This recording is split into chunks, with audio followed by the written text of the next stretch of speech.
It was supposed to be the happiest day of my life, watching my daughter become a bride. But that morning, before her wedding, she looked at me with disgust and said words that pierced deeper than any knife. "Don't bring your old clothes to my wedding." I stood there frozen, heart heavy, soul shattered. I had no anger, only silence.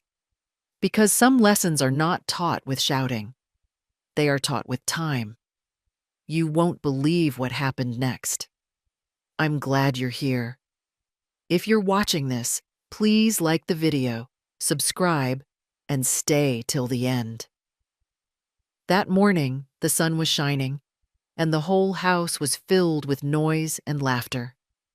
It was my daughter's wedding day.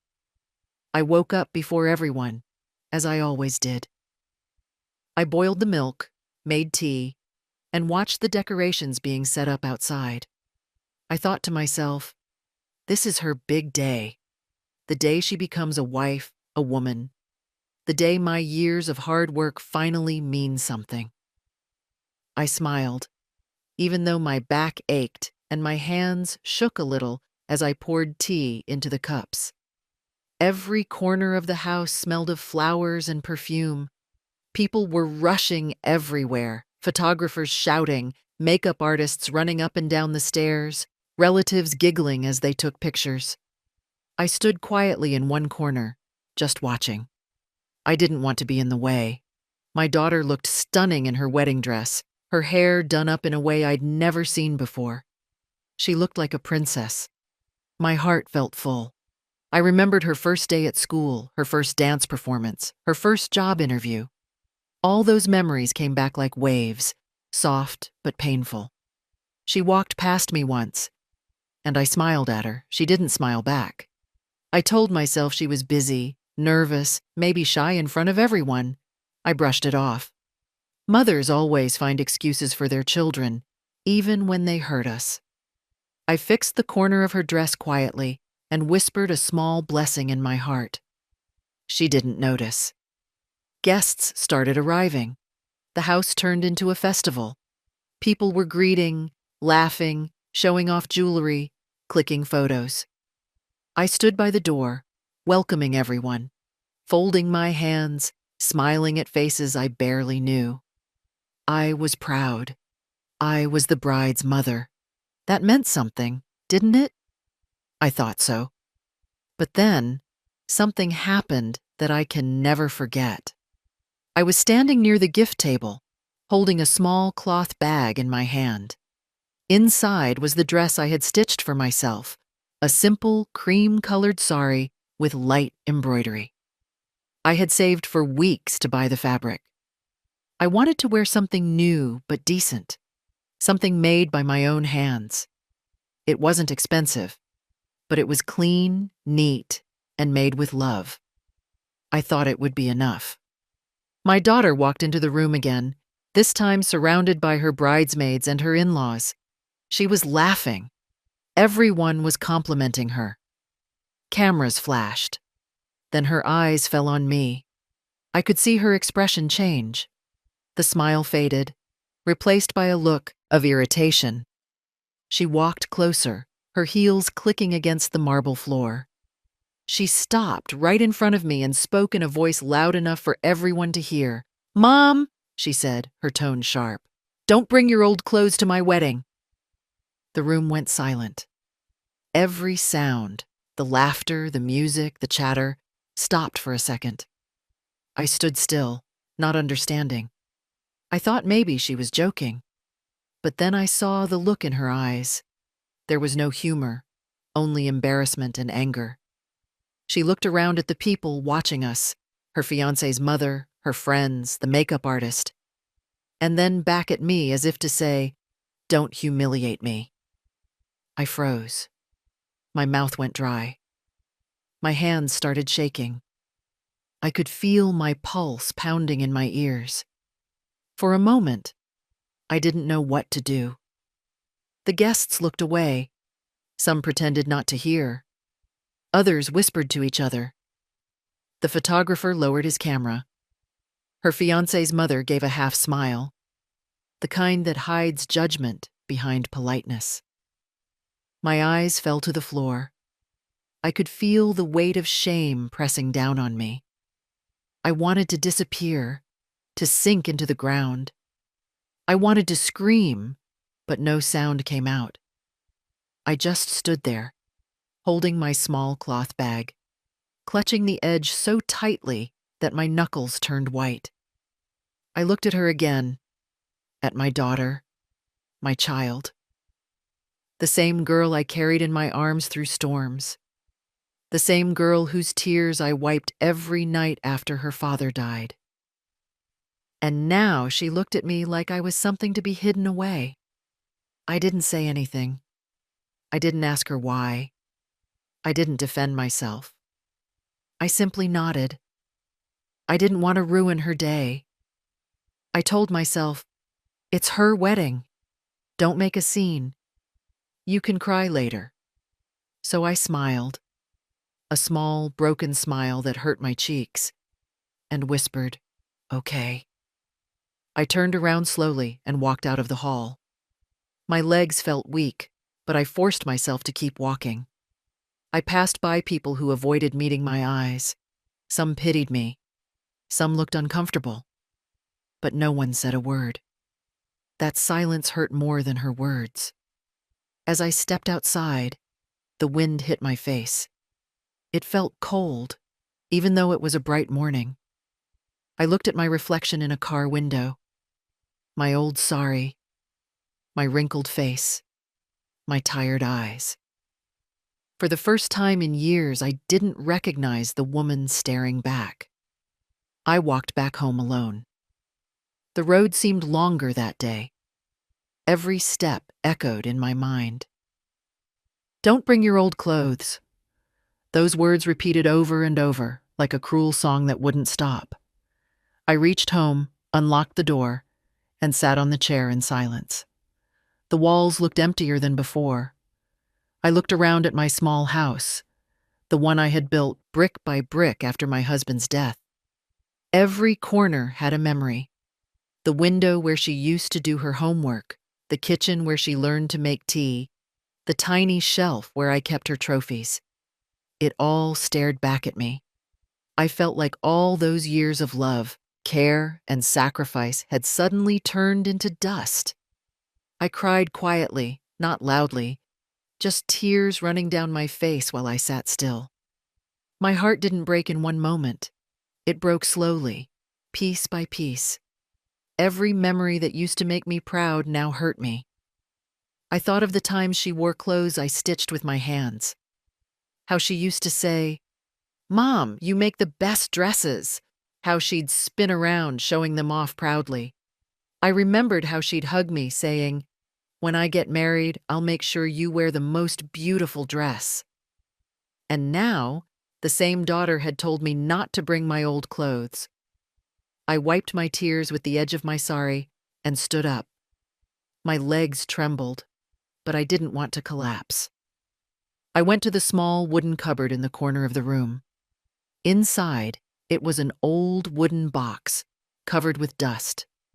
I hadn't opened it in years, maybe 2 decades. That box held everything that truly mattered. The pieces of my past, the proof of my love. I placed it gently on the table and ran my hand over the lid. My fingers traced the small carvings my husband made before he died. I whispered softly, "Maybe it's time." That day, I didn't plan what to wear anymore.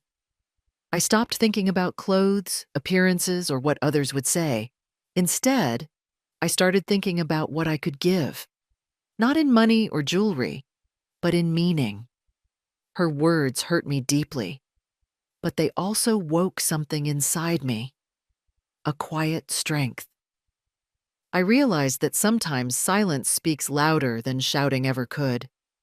I decided I wouldn't argue, wouldn't fight, wouldn't defend my dignity with noise. I would let my gift speak for me. I didn't know how yet, but in that moment, as I sat by that old wooden box, I knew this. If my clothes embarrassed her, my silence would teach her. That day, I began to understand that motherhood isn't about being thanked. It's about love that expects nothing, even when it's forgotten.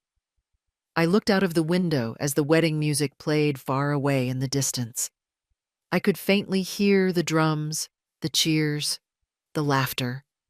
But for me, it was just quiet. And in that quiet, I made a promise to myself. I would attend her wedding, but not to seek her approval. I would go as a mother who carried her past in a small wooden box, a box that held her real inheritance. I sat there for hours, listening to the sounds fade away, my heart heavy, but calm. The pain didn't leave, but it changed shape. It turned into something cold, steady, and powerful. Not revenge, but realization. I told myself, you've given her everything. Now give her one last lesson. That day, I smiled again. Not because I was happy, but because I understood. I didn't need to wear expensive clothes to prove my worth. My worth was in the love I had already given. My story didn't end with her insult. It was only beginning. So I wiped my tears, stood up, and went to prepare the one thing she could never buy, the gift that would remind her where she came from. That wooden box I opened that day was not just a box.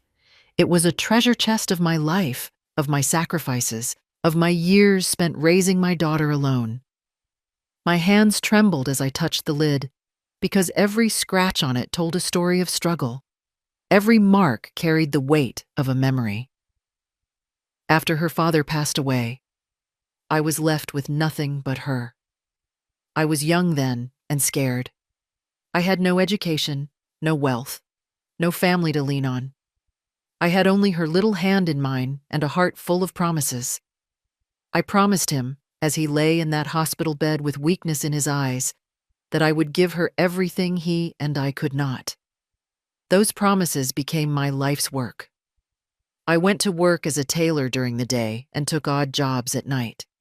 I sewed uniforms for children, patched clothes for families who could not afford new ones, and sometimes even worked through the night without sleep just to meet my deadlines.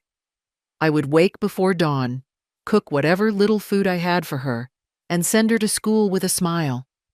She never saw the hunger in my stomach, the blisters on my fingers, the sleepless nights. When she complained about small things, I would laugh softly and tell her she was growing into a woman and should not worry about such matters. But inside, I was quietly saving every coin, every note, every scrap of fabric, thinking of her future. I sold my own jewelry quietly, without telling her, so she could have books, better clothes, and tuition for her studies. I skipped my meals so she could have her fill. I made dresses for her out of old cloth just to save enough for her new school bag. I worked in rain, heat, and cold without complaint because I thought my sacrifice was my duty. For years, I put her happiness above mine. Every award she won at school, every compliment she received, every small joy in her life became my joy. I never told her how much it cost me because I thought she deserved those moments without knowing the pain behind them. I never bought clothes for myself, never went to the cinema, never kept even a single coin for myself. All my life went into her. I remember sitting on the rooftop some nights, looking at her sleeping in her little bed, and praying to my late husband in heaven to protect her. I would whisper softly, "May she never feel the cold I have felt." I believed love was enough to keep us safe. I thought that my years of giving, of bending my own life for hers, would one day return to me in the form of her respect and gratitude. But somewhere along the way, love changed. Somewhere in her growing years, pride replaced gratitude, and distance replaced affection. When she grew older, she began to see things differently. She no longer wanted to walk with me to school. She preferred her friends. She stopped asking for my advice. She began to laugh at my simple sorry, my plain jewelry, and I ignored it. I told myself she was still growing up, still learning, still finding her way. But I did not know that pride was quietly creeping into her heart, replacing the warmth of our bond. As she became a young woman, her circle widened. She began spending time with people who valued appearances more than truth, who judged wealth and beauty above kindness and sacrifice. I noticed her tone change, sharper words, fewer smiles for me. She would avoid introducing me to her friends, and when she did, she spoke of me in a way that sounded like a duty, not love. I kept silent. I told myself she was busy building her life. I thought that she would never forget me. I thought the foundation of my years of work, the years of silent sacrifice, was strong enough to hold her love forever. But that day, when she said, "Don't bring your old clothes to my wedding," I realized I had been wrong. In that one moment, she turned her back on everything I had given her. It was not just a comment about clothes. It was a judgment of my life, of my years, of my love. My silence that day was not weakness. It was grief. It was the quiet understanding that the child I once held in my arms was gone, replaced by someone I no longer knew. I sat by that wooden box that afternoon, touching the things inside. Her father's ring, the old savings book, a letter he wrote before dying, a gold chain we kept for her future. Each object was a memory, a promise, a piece of my heart. And in that silence, I made a choice. I would not answer her insult with tears or anger. I would answer it with meaning. If she judged my clothes, she would not know what my gift meant until it was too late. My devotion had been quiet all my life, and it would remain quiet. But it would speak louder than her insult.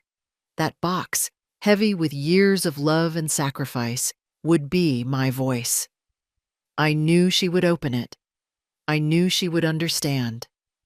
Not now, perhaps not today, but in her heart one day she would understand. And that understanding would be my true victory. When the engagement was announced, I thought it would bring us closer. I imagined my daughter and I sitting together, talking about her wedding, picking flowers, sharing small moments before her big day. I thought there would be laughter, planning, tears of joy. But soon I realized it was not going to be like that. From the very first day, things began to change. She began to pull away from me. She smiled less when I spoke to her, spoke in short answers, and avoided including me in her preparations. The first sign was when she asked me not to involve myself in her wedding planning. "We have professionals for that," she said curtly one afternoon, as I offered to help choose decorations.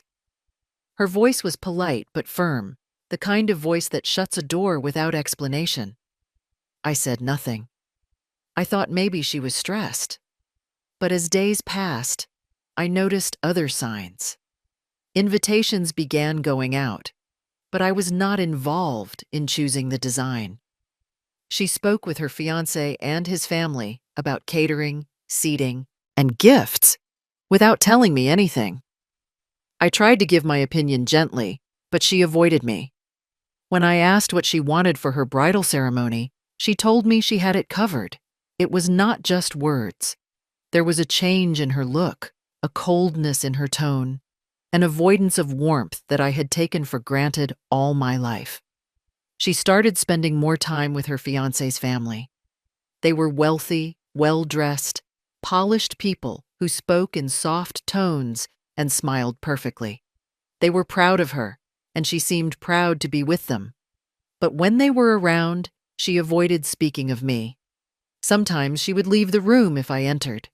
Sometimes she would speak to me as if I were invisible. Even relatives began noticing. I heard whispers when she walked past me in the hall, heard them say, "She treats her mother strangely." I smiled politely, but inside it hurt. The truth was, I had never thought of myself as someone she could forget. Every day of her life had been built around her. Every choice I made was for her comfort, her future. And yet, she was slowly building a wall between us. My own daughter was becoming a stranger. The days before her wedding were heavy with this silence. When I tried to offer my help with her wedding dress fittings, she waved me away. When I suggested helping with the invitations, she said it was unnecessary.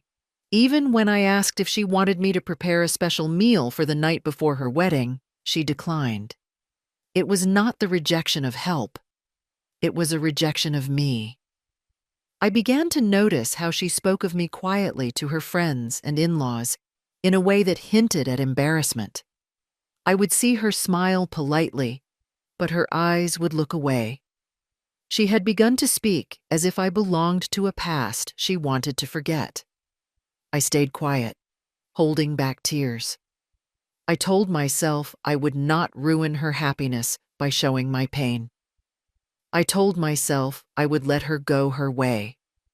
But every time I saw her with her fiancé and his family, dressed in finery, laughing and taking pictures, I felt my own place in her life shrinking. I remembered when she was a little girl, running to me with excitement to show her drawings, when she would come home from school and tell me everything about her day. Back then, I was her world. Now I was a guest at her own wedding preparations. For the first time, I felt the sharp sting of being left out. My heart began to ache quietly, but I kept smiling. I told myself she was happy, and that was enough. But deep down, I knew this was not just about the wedding. It was about how she saw me now. I began to see it in small ways. The way she would avoid mentioning my name, the way she avoided my gaze, the way she seemed embarrassed when others asked about her mother. The pride in her heart had grown, and it had replaced the love we once shared. I felt the gap widening every day. The days before her wedding became heavy for me. Every time I saw her with her bridal friends, her laughter ringing in the air, I felt myself fading in her world. And yet, I did not speak of it. I kept my feelings hidden, even when my own heart broke. I told myself, let her be happy. Let her walk her path. But I also knew that her silence toward me would someday become a lesson she would have to learn. On one of those days, a week before the wedding, I went quietly to the market.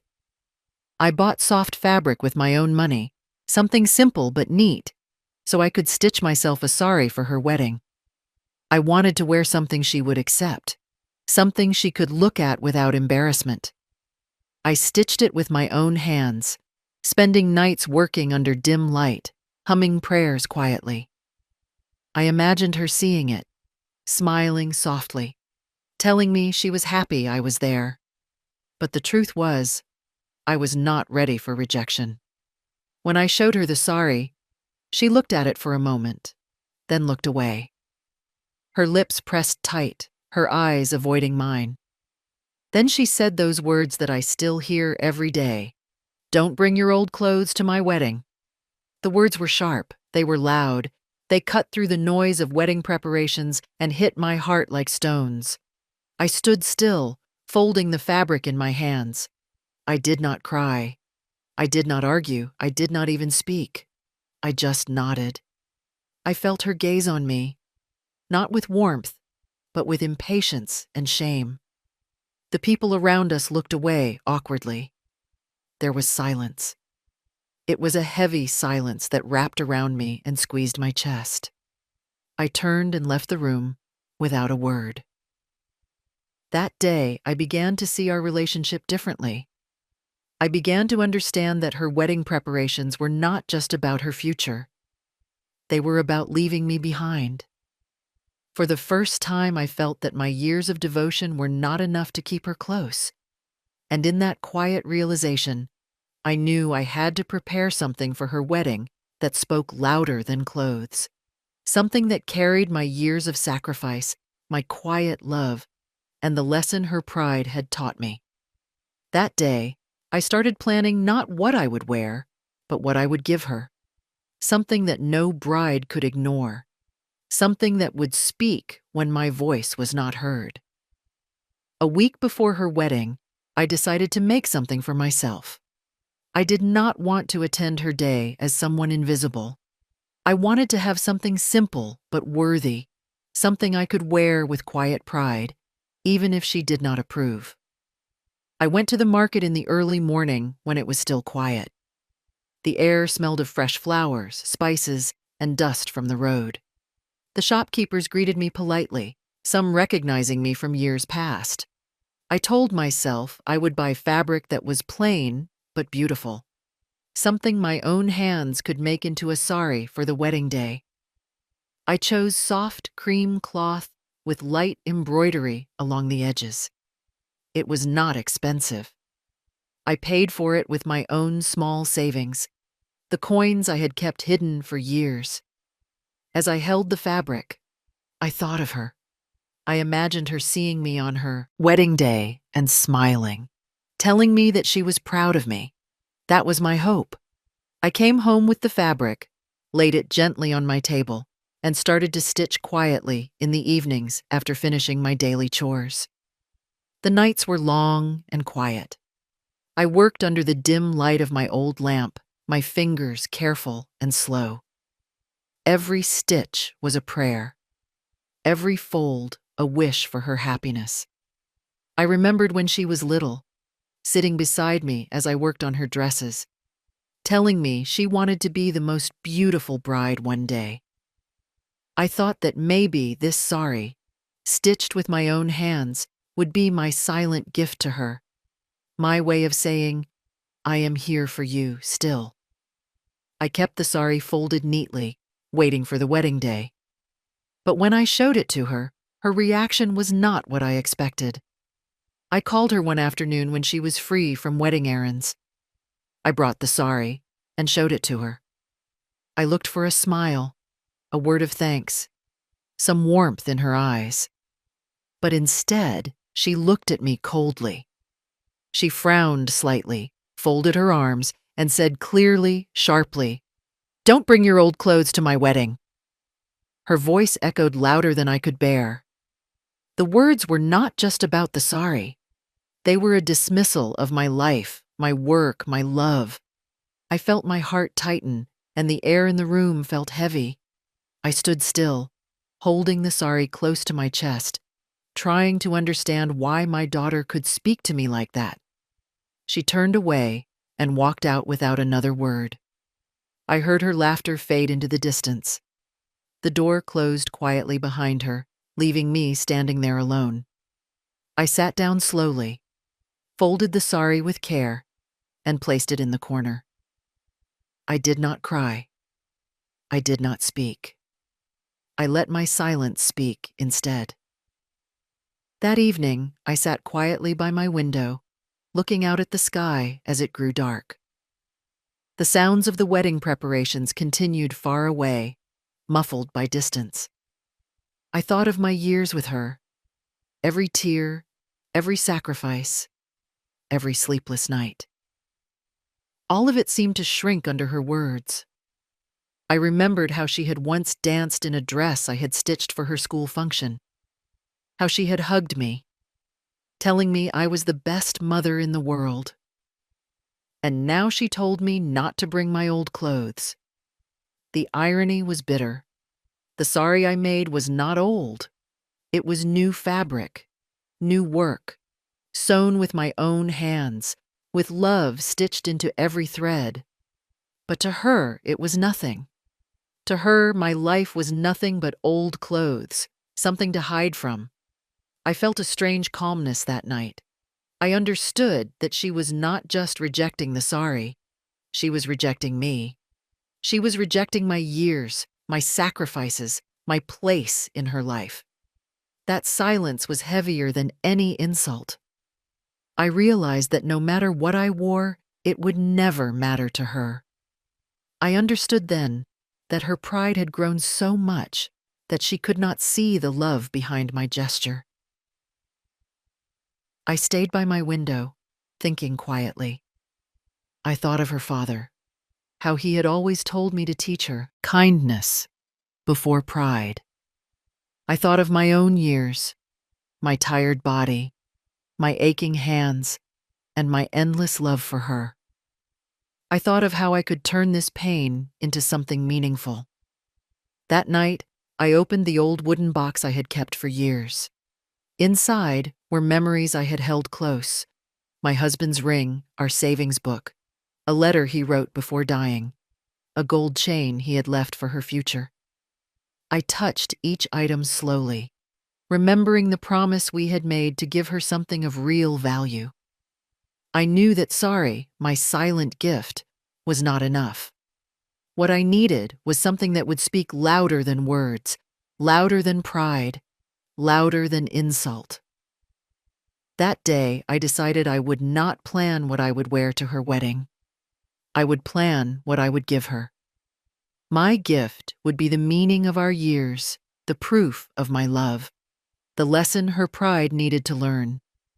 I folded the sari neatly, placed it away, and began to think of a gift that carried everything I had given her in my heart. I worked quietly in the days before her wedding, preparing not for myself, but for her, for the moment when she would hold my gift in her hands. I knew it would speak to her. I knew it would make her silent, just as she had made me silent that day. My humiliation was heavy, but my resolve was heavier. That day, I stopped thinking of myself as a guest in her wedding. I started thinking of myself as a mother who would leave behind more than clothes. I would leave a lesson of love and pride that she could never forget. That evening, after folding the sari away, I sat in my small room alone. The air was quiet except for the faint sound of wind against the walls. I felt a heaviness in my chest that I could not explain. I knew her words were not just about clothes. They were about pride, about rejection, about forgetting. I thought of my life, of every night I had worked without rest, of every meal I had given away so she could eat, of every moment I had sacrificed for her happiness. Those years, those memories, felt like they were pressed into my bones. I looked across the room at the small wooden box in the corner. I had not touched it in many years. It was old, carved with patterns worn smooth by time. My husband had brought it for me when we were newly married, and it had been my safe place ever since. Inside it, I kept things I could not part with, not because they were valuable in money, but because they were valuable in meaning. That box held my past, my promises, my life. I walked over slowly and opened it. The scent of old wood and time came to me. Inside, I found the things I had kept hidden from the world. There was my husband's ring, the one he wore until his last day, now worn smooth from years of touch. There was an old savings book, yellowed with age, filled with small deposits. Every coin saved for her education, every note a silent prayer for her future. There was a letter, written in my husband's hand before he died, telling me to take care of her, to teach her love and respect. And there was a gold chain, a small but precious piece of jewelry he had bought for her wedding day, something he had left with me for her future. I held each piece in my hand, my fingers trembling. Every object told a story of my life, of the years of silent giving, of the nights I had cried alone so she could sleep warm. I thought of her that day, the words she had spoken, the way she had turned her back on me. I thought of the sari, folded away, and knew it was not enough. What I needed was something that carried all the weight of my years, my pain, my love, my sacrifice. I sat there for hours, holding the items, thinking quietly. I imagined her opening that box one day. I imagined her hands touching those things, reading that letter, seeing the chain, looking at the savings book. I knew in that moment that silence could speak louder than any words. I decided then that I would give her that box as her wedding gift. I would not write my name on it. I would not say anything. I would let the box speak for me. It would speak of my life, my love, and my pain. If my clothes embarrassed her, maybe my silence would teach her what pride costs. For hours, I worked quietly, preparing the box. I wrapped it carefully, making sure every item inside was safe and hidden until the moment she opened it. I did not need to decorate it. Its meaning was in what it held, not in how it looked. I placed it on a small table, covered with a soft cloth, and kept it there in my room. I would carry it with me to her wedding. I would place it in her hands quietly, without explanation. I would let her open it in front of everyone. I would let her discover the truth of what I had given her all her life. I thought of her sitting in her bridal chair, surrounded by laughter and music, opening that box and looking inside. I imagined the silence that would follow.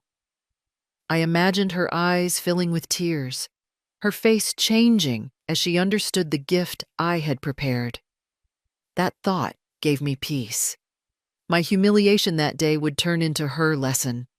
My years of silence would become my voice. I stayed awake that night, holding that box close to me, feeling the weight of it against my heart. I thought of my husband's words, of the promises we had made to her, of the years we had lived for her happiness. I knew she would not see it now, but one day she would. And when she did, she would remember me. Not for the clothes I wore, but for the love I carried in silence. That night, I made a decision. I would not speak about her insult, not to her, not to anyone. My gift would be my answer. My silence would be my revenge, not in anger, but in truth. I would teach her without words. I would show her without shouting. I would give her something that could not be ignored. And so, in the quiet of my room, with the box before me, I made my final preparation. I folded the cloth covering it neatly, placed it gently in my handbag, and whispered softly to myself, "Tomorrow she will learn." The wedding morning arrived with the sound of music, laughter, and excitement that filled every corner of the house. From far away, I could hear the beating of drums and the voices of people greeting each other, carrying the joy of the day. I woke early, as always, but today I woke with a quiet heaviness in my heart. I did not prepare a new dress for myself. I did not want to. My sari was folded neatly in my room, untouched. Instead, I focused on the box I had prepared, my silent answer, my gift, my truth. I dressed simply, wearing my plain sari, the one I had worn countless times before. It was not about pride anymore. It was about meaning. I tied it carefully, making sure it looked neat. My hands moved slowly, not because they were tired, but because they knew today carried more weight than any ceremony could measure. I looked in the mirror and saw my own reflection. A woman weathered by years of sacrifice, but still standing. I did not wear makeup. I did not wear jewelry except for a simple bangle my husband had left me. It was enough. I picked up the small wooden box, wrapped in the cloth, and placed it gently in my handbag. I took a deep breath and left the house quietly. The road to the wedding hall was filled with laughter, the sound of cameras clicking, and the rustle of silk and perfume. I walked slowly, not wishing to disturb the noise around me. I was not there to join the celebration. I was there to give my gift. When I arrived, the hall was already bright with colors, decorated with flowers and lights. Guests moved around in excitement. Bridesmaids adjusted dresses. The groom's family chatted with laughter in their voices. I stood at the entrance, watching quietly. I did not seek anyone's attention. I took a seat at the very back, far from the crowd. My presence was quiet. My sorry, plain and worn, did not draw eyes. I became almost invisible, as if I was not there. I watched her from a distance. My daughter, the bride. She sat surrounded by her friends and family, her face glowing with happiness. Her smile was bright, but she did not look at me. She did not offer me the glance of recognition I had once cherished. Her eyes moved past me, and my heart tightened. I felt a pang of sorrow, but I stayed still. I knew the lesson I had planned needed time. I sat there quietly, holding the small box in my lap, hidden beneath my shawl. I watched the ceremony, the vows, the laughter, the exchanging of flowers and rings. The hall was filled with joy, but to me, it was a quiet moment of truth. Every smile, every clap, every blessing in the air felt distant. I was not part of it. I was an observer, carrying years of love and silence in that small box. The music played louder, and the ceremony continued. I did not join in the clapping or the laughter. I simply sat, my hands folded over the box, my heart steady. I knew the moment would come when my gift would speak. Hours passed. The ceremony ended. People stood up, congratulated the couple, took photographs. I remained in my seat until the time for gifts arrived. I watched her, my daughter, surrounded by smiles and cameras, receiving flowers, jewelry, and envelopes. I stayed quiet. My turn came.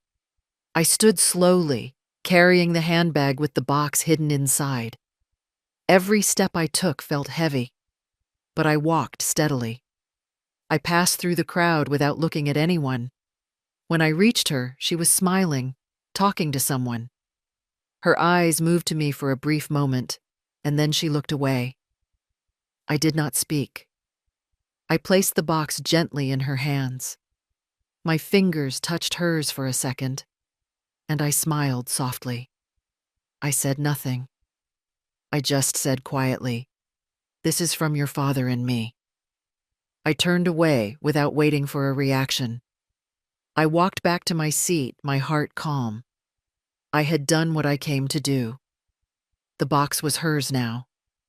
I did not know what she would feel when she opened it. I did not know if she would understand, but I knew it would speak to her in its own way. The rest of the day passed in a blur of laughter, congratulations, food, and photographs. I remained quiet, present, but unseen. My sorry was unnoticed, my silence unnoticed. But the box rested in her hands, waiting for its moment. I knew she would open it eventually. I knew she would find what I had kept inside for her all these years. My presence that day was not to take part in her celebration. My presence was to give her a gift that would carry the weight of a lifetime. I sat quietly in the last row, watching the joy around me, carrying the quiet strength of years in my heart. I did not need to speak. I did not need to prove myself. I knew my gift would speak when words could not. And so I waited quietly as the ceremony went on, as the laughter continued, as the music played, carrying with me the truth of what I had always given her, my love, my silence, and my devotion. Later that evening, after the ceremony had ended and the hall was filled with chatter and laughter, the couple sat together to open their wedding gifts. The guests gathered closer, curious to see what each box, bag, and envelope held. I stayed seated quietly in the last row, my hands resting in my lap, my eyes fixed somewhere in the distance. I did not move.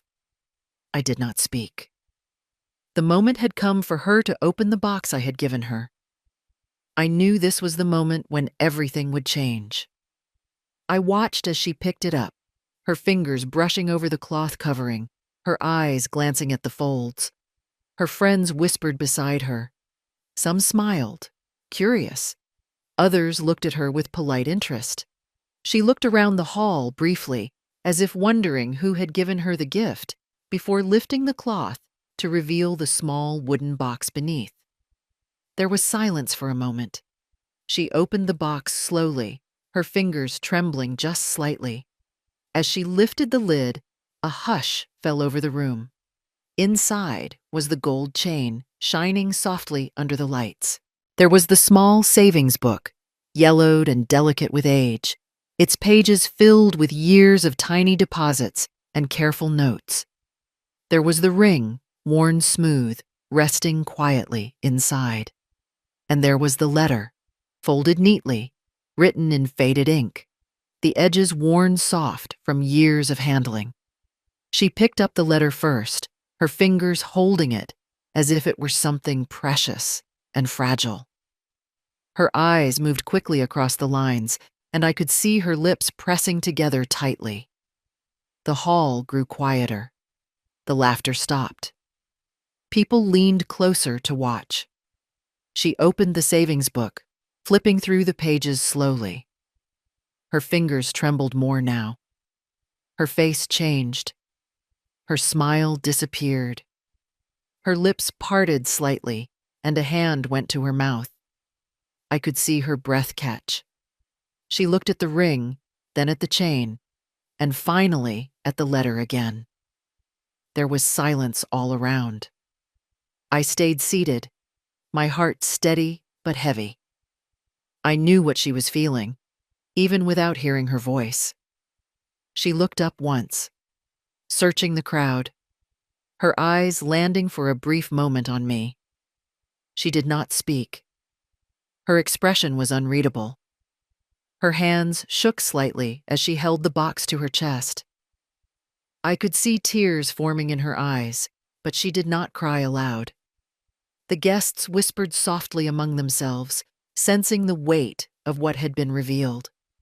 My daughter sat still, looking down at the contents of the box as if seeing them for the first time. I knew she was reading the letter again. I knew she was realizing the truth of what it contained. The savings book was not just a book. It was proof of every sacrifice I had made for her. Every deposit was a silent act of love. The gold chain was not just jewelry. It was a promise made years before she was born. The ring was not just metal. It was a piece of her father's heart. And the letter was not just words. It was a lifetime of love and devotion, written in ink, sealed in silence. The air in the hall felt heavier now. People were quiet, watching her. She looked up again, but this time she did not look at me. She looked away, her hands clutching the box tightly. Her shoulders shook slightly, and I could see the tears spill down her cheeks. But she did not speak. The silence was loud. It was the same silence I had kept for years. It was my silence that had brought her to this moment. She looked around the hall, meeting the eyes of her friends, her in-laws. But she said nothing. Her lips trembled. Her eyes shone with tears. I did not move. I stayed seated, my sari quiet around me, my shawl resting over my shoulders. I let her have this moment. I let the truth speak for itself. I knew she would understand. Not now, perhaps not today, but one day she would. And that was enough for me. I stood quietly when it was time to leave, slipping out of the hall without a word. I did not look back. I knew she was still sitting there, holding the box, her fingers brushing over the things inside, her tears falling quietly. That silence would follow her for a long time. My silence had spoken. My gift had spoken. And in that silence, the lesson of a mother's devotion and sacrifice had been given. I walked away quietly, carrying with me the peace of knowing I had given her more than clothes. I had given her the truth of where she came from. And that truth would not fade with time. After the ceremony ended and the guests began to leave, the hall emptied slowly. The music had stopped, and only quiet conversations floated in the air. I sat in the last row for a while, watching her from afar. My daughter did not leave her seat. She kept holding the box, her shoulders trembling slightly. I could see her lips moving as if speaking to herself, perhaps reading the letter again. I rose quietly and moved toward the door without attracting attention. I did not wish to be seen. I needed my departure to be silent, just like my years of devotion had been. I walked slowly toward the gate of the hall. Outside, the night air was cool and still. The sound of laughter and voices faded behind me. I sat on a small bench near the gate, my handbag resting on my lap. My sari was folded simply around me. I was tired, but my heart was calm. I thought of her sitting inside with the box, holding my gift, and beginning to understand. After a few moments, I heard footsteps approaching softly on the path. I looked up and saw her, my daughter. Her face was pale, her eyes red and swollen. Her bridal dress still held the colors of the wedding, the flowers in her hair slightly falling. She walked quickly toward me, her steps uneven. I did not stand. I waited quietly. She came closer, and before I could speak, she dropped to her knees in front of me. Her hands clutched my feet. She was crying softly, but her tears fell freely now. "Mom," she whispered, her voice breaking. She looked up at me with eyes full of sorrow, full of regret. She said nothing else at first. I kept my silence, letting her words come. She buried her face against my feet, sobbing quietly. She held on to me as if she was trying to find something she had lost long ago. I could feel her shaking. I could feel her pain. Her voice came out again, trembling. "I'm sorry, Mom. I should never have spoken like that. I was wrong." The words were soft but heavy. I felt the tears well up in my own eyes, but I stayed still. I did not speak immediately. I let her cry. I let her feel the weight of her pride and the cost it had brought. I gently placed my hand on her shoulder, holding her there without words. She looked up at me, her face wet with tears, and whispered again, "Please forgive me." I smiled softly at her. I wanted her to understand that forgiveness was not about words, but about love. I said quietly, "Clothes can fade, child. Character shouldn't." Those words settled between us like a quiet truth. She looked at me with eyes full of understanding and sorrow. She held my hand tightly, as if she was afraid to let go. For a long moment, we stayed like that, silent, holding on to each other. The world around us faded. I felt her sobbing slowly ease, and she rested her head against my lap. I did not push her away. I let her cry. I let her learn her lesson in her own way. The silence between us was no longer heavy. It was soft now, filled with understanding and regret. She stayed there for a long time before she finally looked up at me again. Her eyes met mine, and I could see something had changed. The pride she once held was gone. In its place was a quiet respect, a deep sorrow, and perhaps the beginning of understanding. She whispered my name softly again, "Mom," and I smiled. I did not speak more that night. I let the silence carry the lesson home. We walked away from the hall together, her hand holding mine tightly. I knew this moment was the turning point. It was the day she learned what years of love, sacrifice, and silence could teach. From that moment, something between us shifted. It was not spoken. It was felt. It was the quiet healing of a wound made by pride, and the repair made by forgiveness. We walked slowly under the night sky, surrounded by the faint sounds of the wedding ending behind us. She kept her hand in mine, not letting go, and I let her hold it, knowing that this apology was the first step towards something she would never forget, the truth of where she came from and the love she had almost lost. After that night, something between us began to change. It was not sudden. It was quiet, like a river that moves slowly but reshapes the land around it over time. My daughter began visiting more often. At first, her visits were short. She would come, sit with me quietly, and then leave. But slowly, she began to stay longer. She would come into my small home, removing her wedding bangles softly, and sit beside me in the kitchen. She started asking me small things about my health, about the food I liked, about the sari I had worn that day. I noticed how she looked at me differently now, with something softer in her eyes, something that spoke of regret and understanding. She began helping me with daily chores. She would sweep the floor, wash dishes, and bring me tea without my asking. These were small things, but to me, they carried meaning. They were her way of saying she was sorry without words. Slowly, she began talking about the wedding day. Not just the gifts, not just the ceremony, but about her feelings.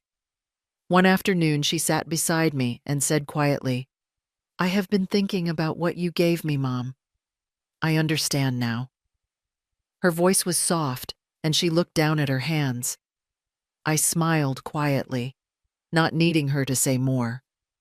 She began to speak more openly after that. She told me she had been wrong to speak as she did before her wedding. She told me she had been blinded by pride and fear of being judged. She told me she had not realized what she was losing. Slowly, she began to include me again in her life. She asked my advice on small matters.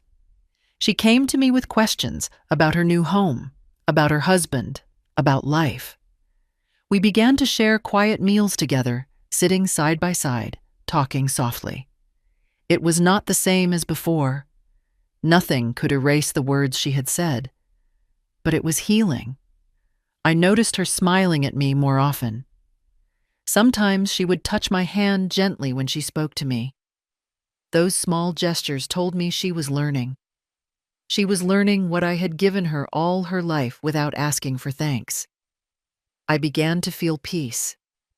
The wound of that day was healing slowly, but it was healing. I could see it in her eyes. I could see it in her actions. She was becoming aware of the cost of pride and the value of respect. She was learning that love was not something to be taken for granted. Over time, our relationship began to grow again. We laughed together, sometimes softly, sometimes with tears. We shared memories of her childhood, of her father, of the years we had lived together. She began to speak of me to others, proudly, without shame. I heard her tell her friends about the sari I had made, about the box I had given her, about the lessons I had taught her without speaking. Those words were my reward. I realized then that healing does not come from a single apology, but from 1,000 small acts of love and forgiveness. Our bond was rebuilt slowly, through shared meals, quiet conversations, and gentle forgiveness. I learned that a mother's love is not measured by pride or words, but by the willingness to give even when the heart is broken. I learned that silence can be a powerful teacher. I watched her grow in understanding, and I felt peace in knowing that she had learned what I had hoped she would. I knew that this change in her heart would last. I knew she would carry the lesson of that wedding day for the rest of her life. And I knew that my years of silence and sacrifice had not been in vain. Sometimes I see her at my door, bringing me tea, smiling softly, and saying, "Come, Mom, let's eat together." Those moments are small, but they carry the weight of forgiveness. They carry the healing of wounds.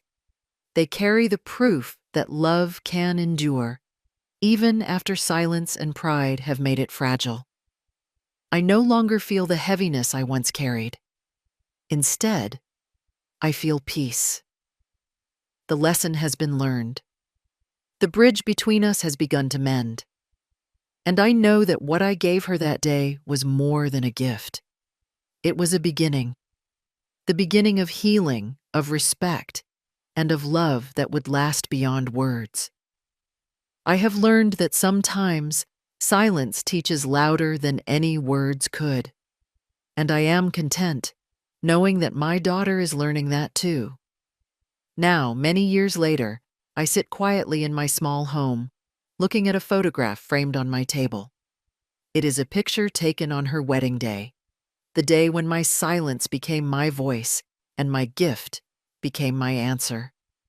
In that picture, she is smiling, her face bright and glowing with joy, wearing the gold chain her father left her, the chain she held in her hands that day, with tears she could not hide.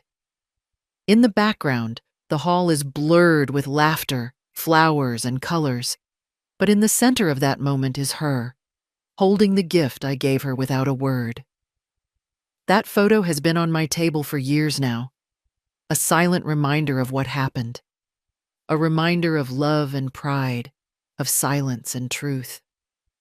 Sometimes I think about the years before that day, of all the nights I had worked quietly for her, of the meals I had skipped so she could have enough, of the sacrifices I had made without asking for thanks. And I think about the years after, when she came to me again, asking for my advice, holding my hand, inviting me into her life. I think about the lessons she learned, not in words, but in silence. And I know she carries them still. I think of what I have learned too. I have learned that pride can blind us to love, that silence can teach louder than any speech, that a gift, given with truth, can carry more meaning than 1,000 words. I have learned that forgiveness is not given quickly, but it grows quietly, through actions, through time, through love.